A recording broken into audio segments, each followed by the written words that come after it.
Hi, I've got another very special guest here. With me is Fernando Paiz.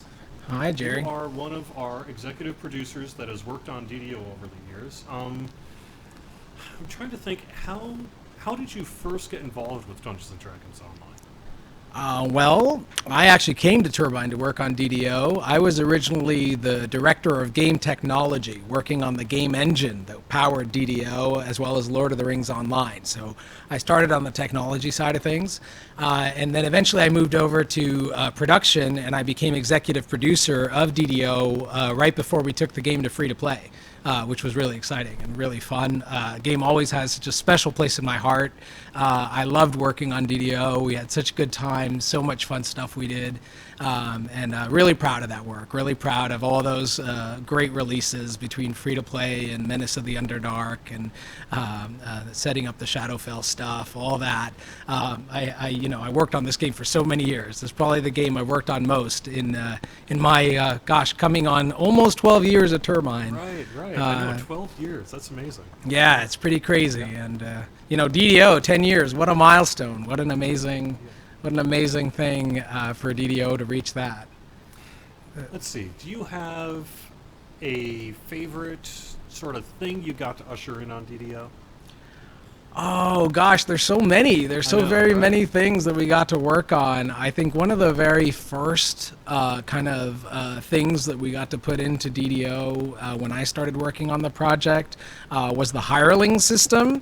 All you DDO players know, of course, our hirelings are sometimes they have a mind of their own, right? But so it can be a little challenging. But when we started working on them, it was especially hard. I mean, they would do all kinds of stupid stuff and stand in traps and just path wrong or go brain dead or whatever it was. I guess I enjoyed the challenge of building that system and also of making DDO solo friendly. I think when we started the game, it was such a party game, and of course it's like the party-based game, which is awesome. But also we found there were so many players that wanted to enjoy the game and didn't necessarily have that group of friends, or they found the social dynamic a little intimidating with other people, and they wanted to play solo. So I think we took that challenge head on in many ways, obviously, over the years. Absolutely. But I think my real favorite thing that we did was opening up the Forgotten Realms with the Menace of the Underdark expansion. I loved the storyline with Lolth that we build and the way we bridged the worlds and the way we unfolded that to the players. I think there were some really exciting moments there and some really, really cool things we did.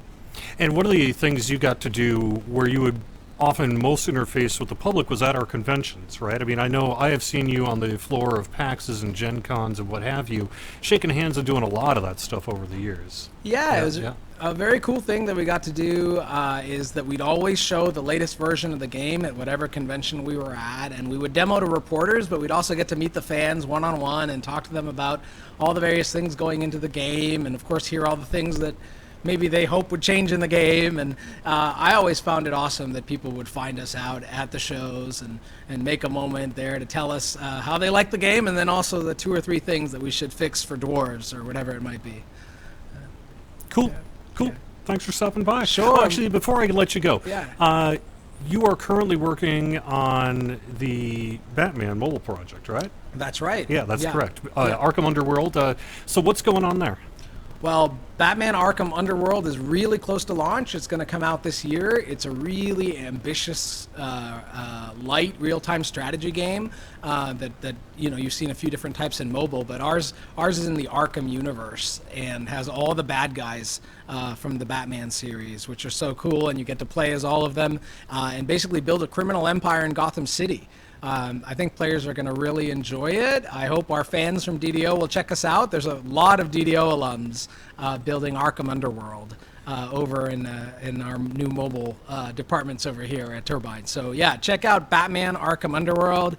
And just hypothetically, if you were in Australia right now or knew how to have an Australian App Store account, you could play it now. You could check out Arkham Underworld right now. It's really cool, but it should be coming here to the US and globally everywhere sometime real soon this year. I can't announce dates or anything, but sometime real soon. The game's getting close. And you could sign up. I believe there's a beta sign up thing on the website. So if someone wants to get some more information about Arkham Underworld, they can go to arkhamunderworld.com, sort of sign up for the various information that we're giving out for that. So Cool. Great. All right. Well, thanks, Jerry, and happy birthday, DDO. Thanks so much to all the players, all of our community, all of our great fans that kept us going all this time.